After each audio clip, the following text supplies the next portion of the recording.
Halina't matuto gamit ang radyo. Ang alternatibong media network na maghahatid ng magandang balita. TKK 89.5 North Star FM. Dahil di mapipigil ng pandemya ang eskwela.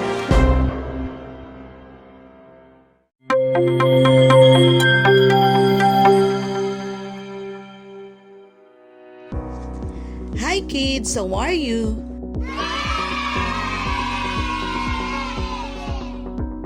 I hope you're doing well. In this lesson, you will learn to write a reaction about the story read. Learning this will not only develop your writing skills, but as well as your reading comprehension. It will also require you to think critically. If a friend of yours shared this picture on Facebook Kids who are slightly bowing down towards the elders, taking their hands and pressing it on the forehead, or in our Filipino tradition known as nagmamano, what emoji will you click?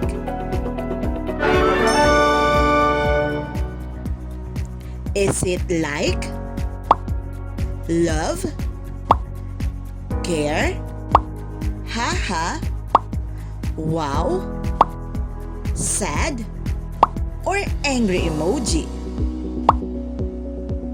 Why did you choose that emoji? At this instance, you are already giving a reaction. You gave a reaction to the illustration based on how you feel about it and the reason why you feel that way. Furthermore, your emotion towards something is often a result of your own experiences. If an event made you happy in the past, it would give you the same happiness once you encounter the same event again. Likewise, you will probably agree to the characters or events that made you happy and disagree to those that made you sad or angry.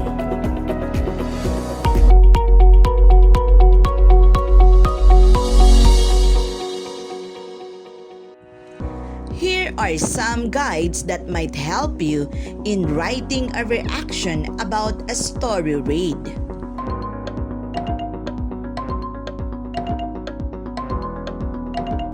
Number 1. Read the story carefully. Reread it for a deeper understanding of the story. Number 2. After you read the story, think of the following. A. How do you feel about what you read? B. What made you feel that way? C. Do you agree with the events or characters in the story? Explain your answer. Letter D. What is the moral lesson of the story? Number 3. You can already write a reaction upon answering these questions. Remember that there is no right nor wrong answer in giving reactions. However, it is important that you clearly understand the story before you give your reaction to it.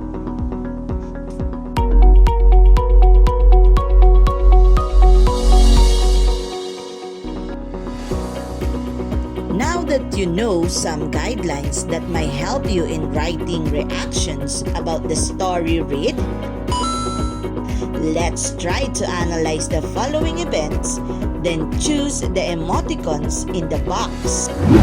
Happy, afraid, sad, angry, and surprised that will best describe your reaction to each event.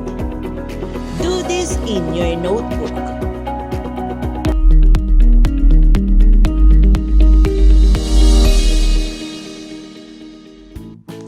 Number 1. One happy day, Annie didn't want to play. She just stayed at home all day. Number 2. Annie's mother was sick. She had to buy a medicine late at night.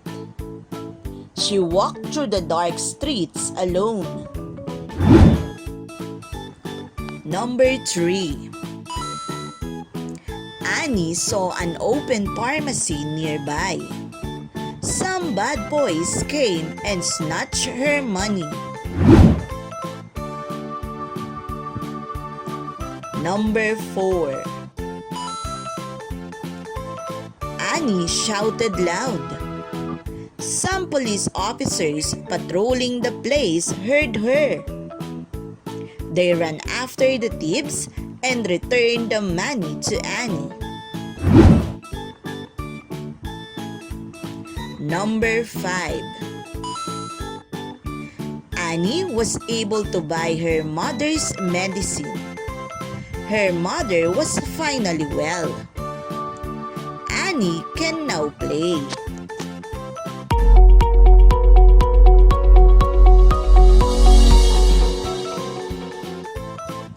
Kids, were you able to give your reactions quickly? Good job!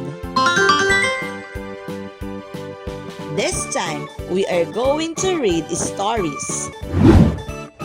Write a reaction to each story by answering the questions that follow. Do this in your notebook.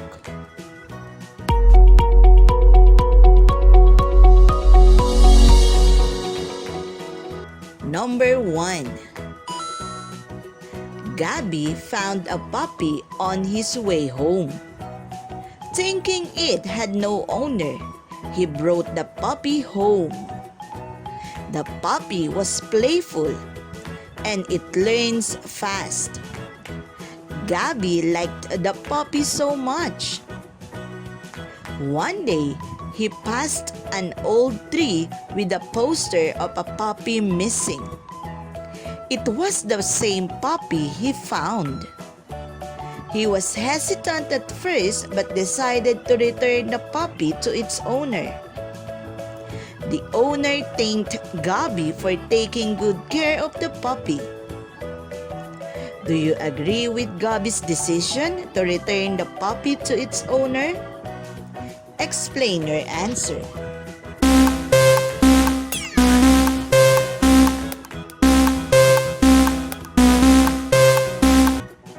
Number 2. Jaden was an industrious 9-year-old boy. He sold pancit in the morning and banana Q in the afternoon. When asked about the threat of being infected by the COVID-19, he just said, "I have to help my parents and I'm already wearing a face mask to protect myself against the virus." Do you agree with Jaden? Explain your answer.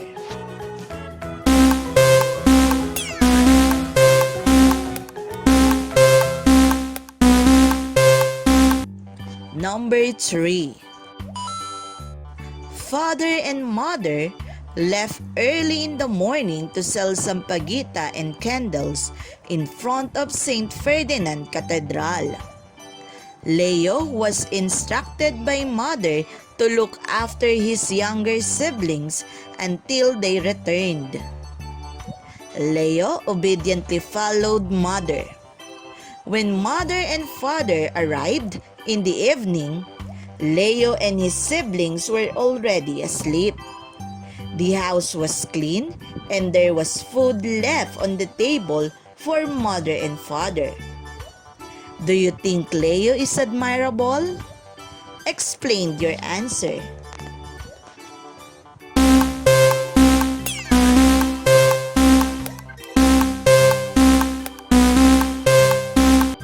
Number 4. Lester and his friends went to the river to swim despite the heavy rain. He went further and further into the water. Then his friends heard him shouting for help. Luckily, a passerby saw Lester and saved him from drowning. Do you agree with Lester and his friends when they decided to swim in the river despite the heavy rain? Explain your answer.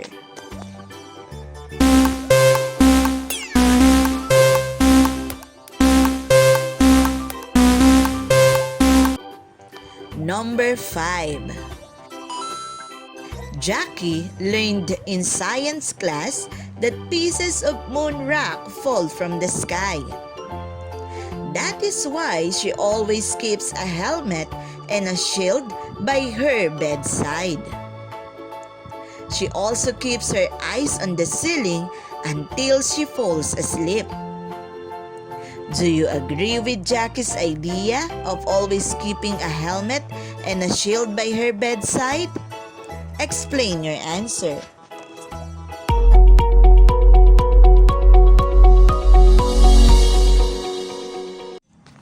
Were you able to write your reactions? Excellent! You are really good in reading and understanding stories. And you can express your ideas through reactions. To further assess your understanding, try to answer the remaining activities in your learner's packet.